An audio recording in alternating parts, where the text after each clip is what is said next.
Welcome everyone to TLDR. Today we are going to be talking about Fractured Minds. Fractured Minds is an immersive artistic short game created by Emily Mitchell, exploring anxiety and mental health issues. Before we embark on a journey through the human psyche to experience the challenges associated with these conditions, here are a few things that you need to know. There's a lot of stigma around mental health. It's basically an invisible illness from the outside. So Fractured Minds is trying to allow people to experience what it's like, so maybe they can try and understand more and empathise more. Fractured Minds is a game created by Emily Mitchell when she was just 17 years old, with the hope of aiding the understanding and awareness of mental illness. Emily created a game that reflected her own experiences of anxiety, but Fractured Minds could also relate to depression and other mental health issues as well. Emily herself has said that Fractured Minds is designed to give the player a genuine insight into the experiences of those quietly living with mental illness, the feelings of isolation, being trapped, of everyday situations being distorted beyond recognition. Winner of the BAFTA Young Game Designers Award, Fractured Minds is a game that seeks to encourage empathy and champion support for the millions living with mental health issues. It is a game that demonstrates that video games are capable of communicating vital messages in imaginative ways. Each chapter takes you on a journey through the human psyche. Players must interact with the environment to overcome challenges and puzzles. In total, there are 6 chapters: the mundane, emptiness, comfort zone, paranoia, sinking, and monster. And each chapter is inspired by real-life obstacles. Fractured Minds is also accompanied by a rich and immersive soundtrack, with each chapter having a unique song. Kai Engel also kindly provided silence for the final chapter, Monster. Wired Productions are proud to support Safe in Our World. The main goal of Safe in Our World is to create and foster worldwide mental health awareness within the video game industry and beyond. They aim to eliminate the stigma surrounding mental health, to make it a natural topic of discussion, and to promote the dialogue surrounding mental health so people are not afraid to reach out for help if they need it. 80% of all proceeds from Fractured Minds will help fund Emily's career, as well as future initiatives from Safe in Our World. So I think that just about covers it. Let's jump into the game and explore Fractured Minds. Living life somewhere else in your mind is nothing more than being a prisoner where you are.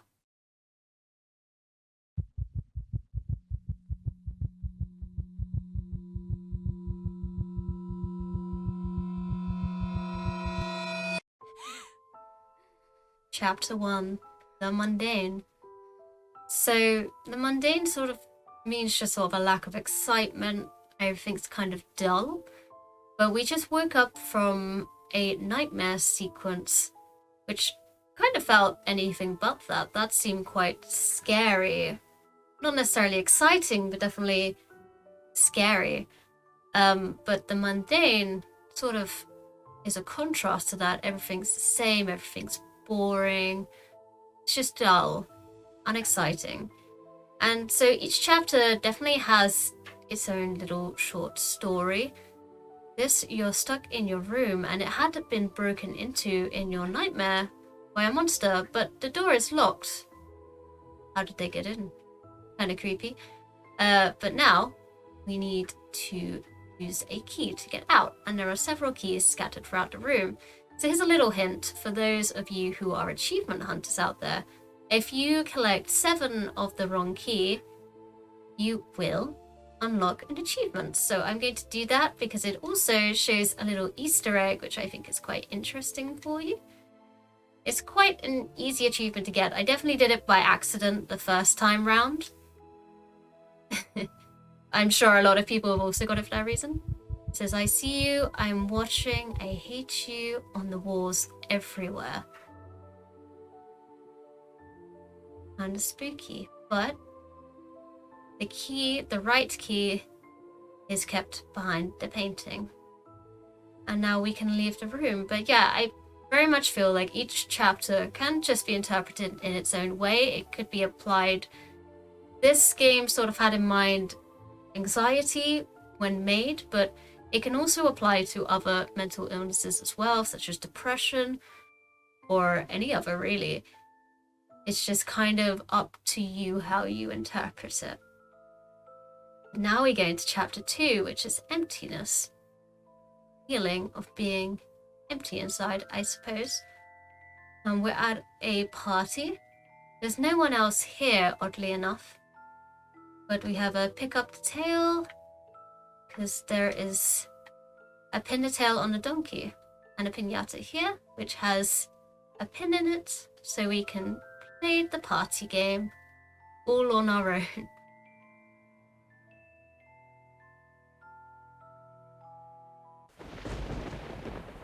What did you do? What did I do? Tegan blow out the candles. The entire room has gone super dark. All the lights are off. There's lightning outside. And the painting has fallen from the wall. And we now see someone crying. A monster stood above them, while there's a party going on around them. And I sort of interpret this as not feeling present in the moment. But again, this could be interpreted however you like. There's not a right answer. It's just entirely up to how you feel about it, which is kind of the beauty of this game, is that it's very much left up to you how you feel about it and what it makes you feel whilst playing it, which is why I would definitely recommend playing it for yourself, because it is such an experience. I like the rain. It distracts me. And the monster is far behind. She's playing, well, not too far behind, but the monster is behind and she's happy because the rain is happening. I think that's something a lot of people do. They listen to music to drown out their thoughts sometimes. As I said, this game is very much relatable in a number of ways, but it can be applied to mental illness, but it can also be applied to a lot of day-to-day things, because especially in lockdown, the mundane is very much something that a lot of people have felt. As well as this chapter, which is comfort zone, a lot of people do have their own comfort zones that they don't like to get out of. And it is especially true with things like anxiety as well. Now we find ourselves in our comfort zone. Typically, people do not want to leave their comfort zones, and this is what the narrator is saying. Don't leave, you won't like it out there. And this is very much something that your brain may say to you, like, don't go outside, you just want to stay inside, it's nice here, it's safe here, you're happy here. Sometimes you do need to exit your comfort zone, but I feel like this very much is a metaphor for all of those thoughts you go through, like a playable metaphor, which is very interesting. But now we've entered Paranoia, chapter 5. Gotta cross the road, hopefully without being hit by a car. And we need to find these 4 symbols.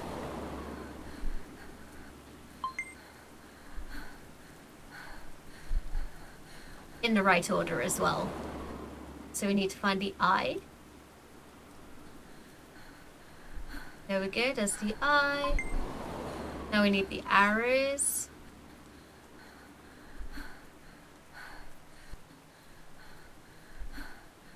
Is that? Oh no, that wasn't it. It was the other arrows. Oopsie. I just remembered arrows and nothing else. There we go. And now there's the last one. Okay. And now here is another hint for people who like finding achievements. If you wait here, at some point, somebody should show up who doesn't look like all of these people. but we're just waiting for them to appear. Perhaps I will cross the road, see if we can find them. There they are. Do you need me to hold your hand? Is the achievement here. Don't think I want to get quite too close to him, as he is a bit spooky. But that is the achievement, and that is what happens. Let's go.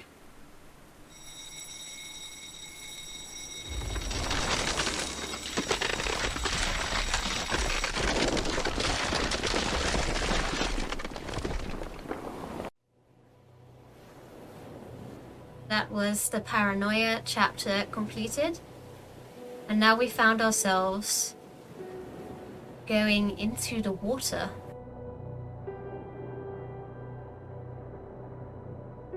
Oh. Oops.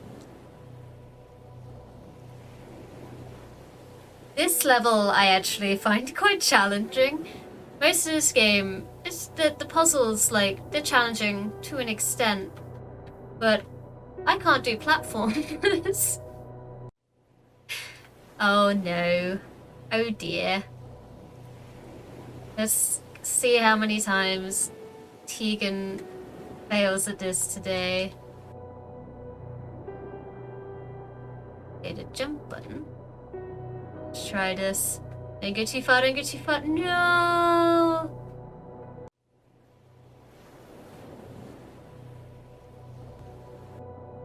Oops, oh gosh, I didn't mean to jump too early. I'm just not very good at judging how far I'm meant to jump. Okay, I did it. That's relieving. Right, and now we find ourselves in chapter 5 called Sinking. So an alarm system has been activated in this level, and we need to figure out the password or the code. We need to disable the alarm, which can only be done by finding the batteries for the remote control. But there is another achievement in this level, a hidden achievement. And what you need to do is run into the red light 3 times. Or walk into it, you don't need to run. The narrator will get a little bit annoyed at you whilst you're doing it, because he told you not to, and we're not listening. But we want the achievement, so gotta do what you gotta do sometimes. And then on the 3rd time you do that, you get the achievement. Fine, don't listen to me. And that's it, that's all you need to do. And now the narrator is a little bit annoyed at you. It's okay. I hope they'll forgive us.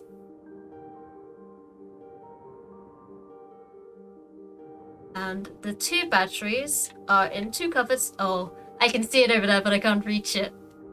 I need to wait for the red light to move. You just gotta be kind of quick on this.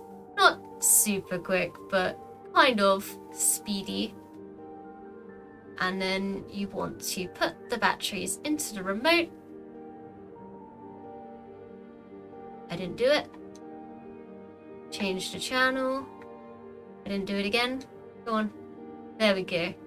Keep missing the button. So then it will say, haunting your world, living beneath its shadow, the invisible enemy. But as you can see, there's some numbers replacing letters here. So we got 0, 8, 3, 4. And that's our code. Want to avoid this red light. Let's not get hit by that. Oh, and also on this wall it says, drowning, can't breathe. I don't know if that was there to begin with. I think that's just been added since we didn't listen to the narrator a few times. Let's enter the code. We got the password correct. Awesome. Let's leave. But as we try to leave, the monster has taken us again. Now we're heading into chapter 6, monster. You've gone too far this time. You can't go back.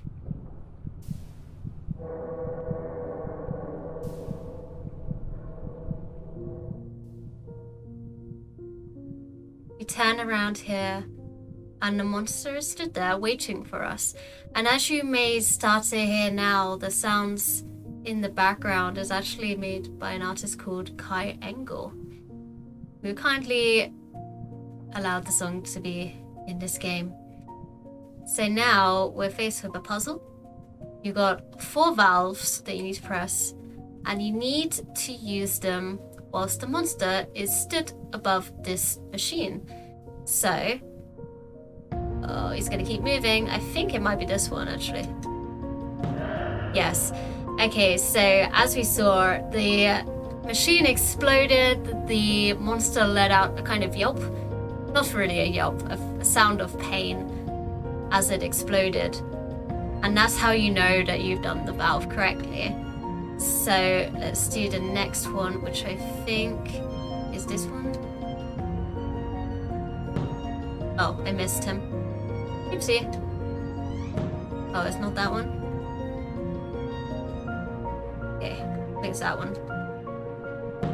There we go. Okay, we got one. Alright, let's get him this time. It's that one. And then finally, he should appear here. Yeah. There we go. So now the monster has locked himself next to the heart, so we will now approach him.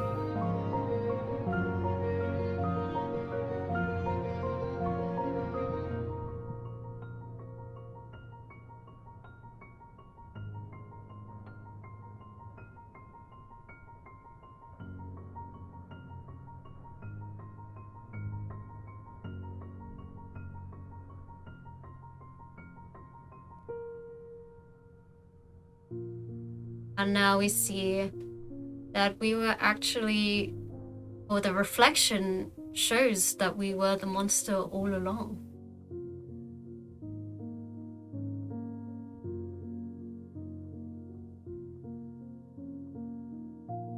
You can hear it in silence, almost deafening. Maybe if you hide it, it can't hurt you. Maybe. If you are its maker, why can't you destroy it?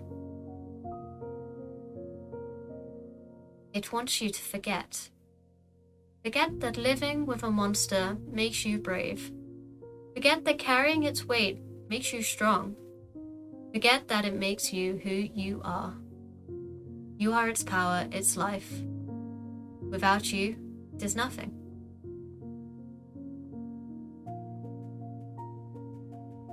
This game is dedicated to anyone suffering.